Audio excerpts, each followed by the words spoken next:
ॐ कर्पूरगौरं करुणावतारं संसारसारं भुजगेन्द्रहारं सदा वसन्तं हृदयारविन्दे भवं भवानी सहितं नमामि। भवं भवानी सहितं नमामि। ॐ श्री गुरुवे नमः। ॐ ब्रह्मानन्दं परं सुखदं केवलं ज्ञानमूर्तिम् इन्द्रातीतं गगन्मासदृशम् ॐ तत्त्वं स्यादिर्लक्षणम् ॐ एकं नित्यं विमलचलम् सर्वाधि साक्षिमूर्तम् भावातीतं त्रिगुणरहितं सद्गुरुं नमामि। ॐ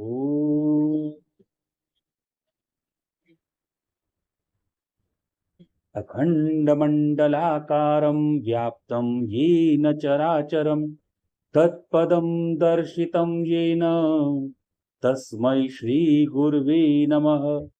ओंकारं बिन्दुसंयुक्तं नित्यं ध्यायन्ति योगिनः कामदं मोक्षदं चैव ओंकाराय नमो नमः। ओंकाराय नमो नमः। ओंकाराय नमो नमः। नमस्त्वनन्ताय सहस्रमूर्ते सहस्रपादाय शिरोर्वावहि सहस्रनाम्नि पुरुषाश्वशाश्वते सहस्रकोटियुगधारिणे नमः। ॐ शङ्करं शङ्कराचार्यं केशवं बादरायणं सूत्रभाष्ये कृतो वन्दे भगवती पुनः पुनः। ईश्वरो गुरुराप्नोति मूर्तिभेदमिवापश्यति। ॐ व्योमद्व्याप्तदेहाय दक्षिणामूर्तये नमः। ॐ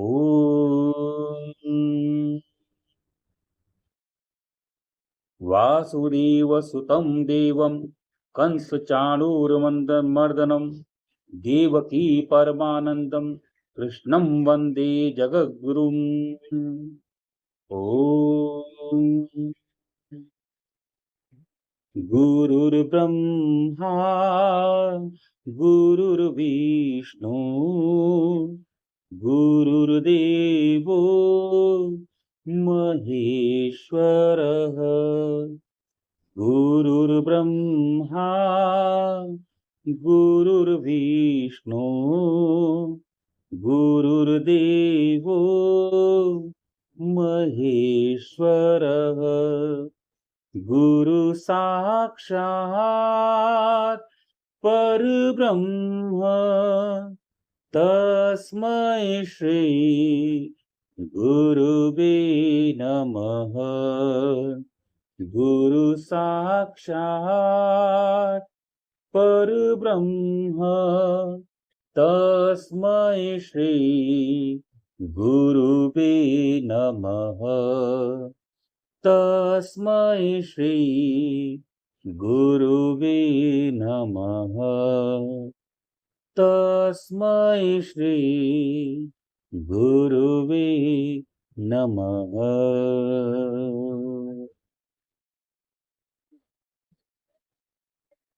ओम नमः शिवाय। ओम नमः शिवाय। ओम नमः शिवाय। एक बार फिर सबका हार्दिक स्वागत। आज शिव महापुराण के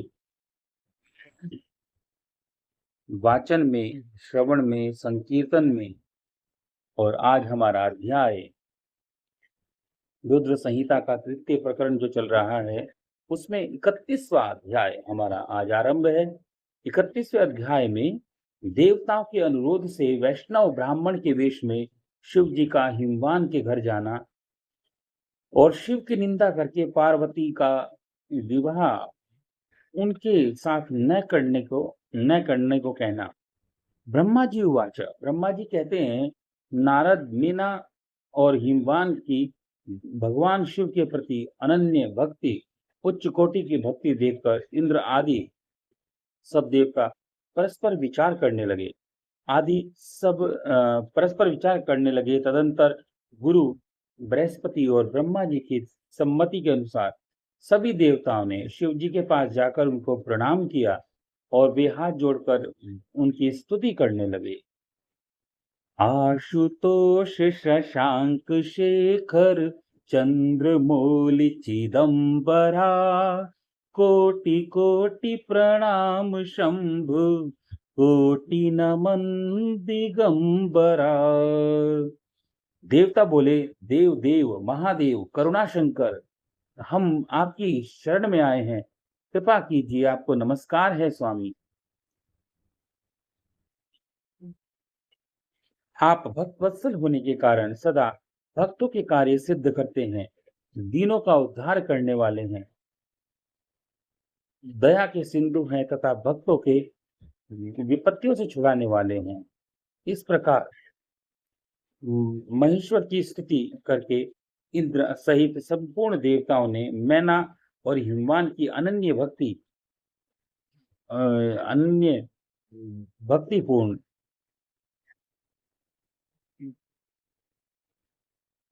शिव भक्ति के विषय में सारी बातें भक्ति पूर्वक बताई। देवताओं की यह बात सुनकर महेश्वर ने उनकी प्रार्थना स्वीकार कर ली और हंसते हुए तब उन्होंने आश्वासन देकर सभी को यथोचित विदा किया। तब सब देवता अपना कार्य सिद्ध हुआ मानकर भगवान सदाशिव की प्रशंसा करते हुए अपने अपने घर को लौट आए, प्रसन्नता का अनुभव करने लगे। तदंतर भक्त वत्सल महेश्वर भगवान शंभु, जो माया के स्वामी निर्विकार हैं, चित्त से शैलराज के यहाँ गए। उस समय गिरिराज हिमवान सभा भवन में बंधु वर्ग से घिरे हुए पार्वती सहित प्रसन्नता पूर्वक बैठे थे। इसी अवसर पर वहां सदाशिव ने पदार्पण किया। वे हाथ में दंड छत्र, शरीर पर दिव्य वस्त्र, ललाट में उज्जवल तिलक, एक हाथ में स्फटिक की माला और गले में शालिग्राम धारण किए, भक्ति पूर्वक हरि का नाम जपते हुए और देखने में साधु वेशधारी ब्राह्मण जान पड़ते थे। उन्हें आया देख सपरिवार हिमवान उठकर खड़े हो गए। उन्होंने उन अपूर्व अतिथि देवताओं को भूतल पर दंड के समान पड़कर भक्ति भाव से साष्टांग प्रणाम किया। देवी पार्वती ब्राह्मण रूपधारी प्राणेश्वर शिव को पहचान गई थी, अतः उन्होंने भी उनको मस्तक झुकाया और मन ही मन प्रसन्नता के साथ उनकी स्तुति की। ब्राह्मण रूपधारी शिव ने उन सबको प्रणाम किया, आशीर्वाद दिया, किंतु शिवा को सबसे अधिक मनोवांछित शुभ आशीर्वाद प्रदान किया।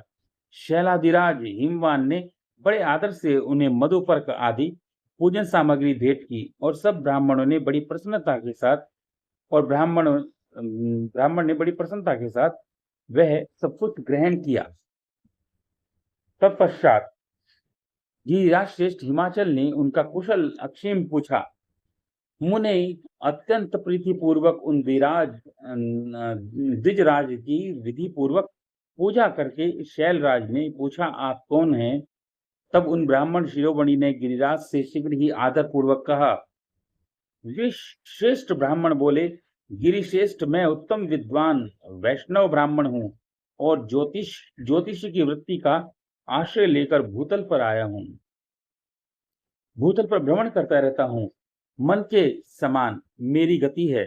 मैं सर्वत्र जाने में समर्थ और गुरु की दी हुई शक्ति से सर्वज्ञ, परोपकारी, शुद्धात्मा, दया सिंधु और विनाशनाशक हूँ। मुझे ज्ञात हुआ है कि तुमने अपनी इस लक्ष्मी सरीखी सुंदर रूप वाली दिव्य सुलक्षणा अपनी पुत्री को एक आश्रय रहित असंग, कुरूप और गुणहीन वर महादेव जी के हाथ में देना चाहते हो। वे रुद्र देवता मरघट में वास करते हैं, शरीर पर सांप लपेटे रहते हैं और योग साधते फिरते हैं। उनके पास पहनने के लिए वस्त्र नहीं है, वैसे ही नंग धड़ंग घूमते हैं, आभूषण की जगह सर्प धारण करते हैं। उनके कुल का नाम आज तक किसी को ज्ञात नहीं हुआ। वे कुपात्र हैं और कुशील हैं। स्वभावतः विहार से दूर रहते हैं, सारे शरीर में भस्म रमाए रमाए रहते हैं। क्रोधी और अविवेकी हैं। उनकी अवस्था कितनी है, यह भी किसी को ज्ञात नहीं। वे अत्यंत कुत्सित जटा का बोझ सदा सिर पर धारण किए रहते हैं। वे भले बुरे को सबको आश्रय देने वाले हैं। भ्रमणशील हैं, नागहारधारी हैं, भिक्षुक हैं, कुमार्ग परायण हैं तथा हठ पूर्वक वैदिक मार्ग का त्याग करने वाले हैं। ऐसे अयोग्य वर को ऐसे अयोग्य वर को आप अपनी बेटी को ब्याहना चाहते हैं? अचल राज, अवश्य ही आपका यह विचार मंगलदायक नहीं है। नारायण कुल में उत्पन्न ज्ञानियों में श्रेष्ठ गिरिराज, मेरे कथन का मर्म समझिए। तुमने जिस पात्र को ढूंढ रखा है वह इस योग्य नहीं है कि उसके हाथों में पार्वती का हाथ दिया जाए।